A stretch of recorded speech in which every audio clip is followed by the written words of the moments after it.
Hi friends, welcome to my channel. ఈరోజు మనం మాట్లాడుకున్నాం పొదుపు గురించి. చిన్న చిన్న ఖర్చులే మన జేబులోని డబ్బులు జారిపోయేలా చేస్తుంటాయి. అటువంటి ఖర్చులను ఎలా పట్టుకోవాలి, ఎలా సేవ్ చేయాలి, ఈ వీడియోలో చూద్దాం. ఎవరైనా మన ఛానల్ సబ్స్క్రైబ్ చేయకుండా సబ్స్క్రైబ్ చేయండి, లైక్ చేయండి, షేర్ చేయండి. ఫస్ట్ వచ్చేసి కూరగాయలు, చెట్లు, ఈ మొక్కలు పెంచినాం అనుకోని మన గార్డెన్లో కానీ కుండీలలో కానీ కూరగాయలు ఖర్చు అయితే తగ్గుతుంది కదా. పైగా అవి ఫ్రెష్గా ఉంటాయి, ఆర్గానిక్, మన చేతుల్లో జస్ట్ అలా వేసేస్తే బతుకుతాయి కదా. ఈ మధ్య చేసిన రీసెర్చ్లలో చెబుతుంది ఏంటంటే డిజిటల్ పేమెంట్ వల్ల మనం 20% నుంచి 30% ఎక్కువ ఖర్చు చేస్తున్నామని చెబుతున్నారు. ఈ ఫోన్పే, జీపే లాంటి యాప్లలో ఏమవుతుందో మీకు తెలుసా? ఒకసారి స్కాన్ చేసి ట్యాప్ చేస్తే డబ్బు వెళ్ళిపోతుంది, మన చేతి నుంచి వెళ్ళడం కనిపించదు. ఫోన్పేలో బ్యాలెన్స్ తగ్గడం కేవలం సంఖ్య మాత్రమే. అదే డబ్బు మన చేత్తో మనం ఖర్చు చేస్తే ఆ బాధ మనకు తెలుస్తుంది. చేతి నుంచి ఖర్చు చేస్తున్నప్పుడు మనం ఎంత ఖర్చు చేస్తున్నాము, ఇది అవసరమా, మనకు ఎంతవరకు అవసరమా అనేది మనం ఆలోచించి ఖర్చు చేస్తాం.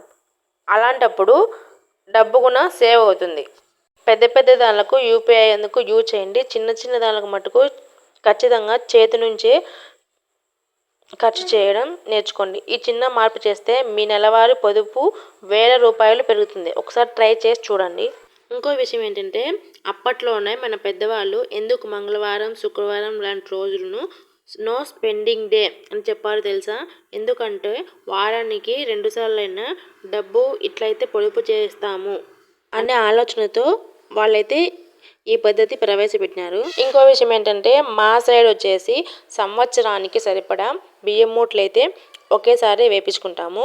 ప్రతి నెల సరుకులు అయితే తీసుకొచ్చుకుంటాం. దీని ద్వారా ఖర్చు కూడా తగ్గుతుంది, డబ్బులు పొదుపు చేయొచ్చు.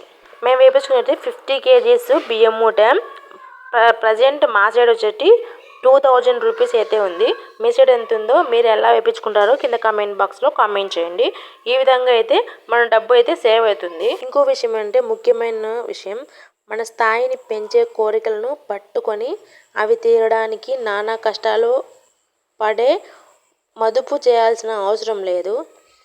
తక్కువ టైంలో ఎక్కువ లాభాలు వచ్చే ఆదాయాన్ని అవకతవకలు ఉంటాయని మన చరిత్ర ఎప్పటి నుంచో చెప్తుంది కదా. అలాంటి యాప్లు కానీ ఏవన్నా కానీ అసలు యూజ్ చేయొద్దు. వాటిని ఉపయోగించి మీ విలువైన టైము, డబ్బు వేస్ట్ చేసుకోవద్దు. ముఖ్యంగా పొదుపు గురించి కుటుంబంలో చర్చించండి. అందరూ కలిసి అమలు చేస్తే ఖచ్చితంగా సులభమవుతుంది.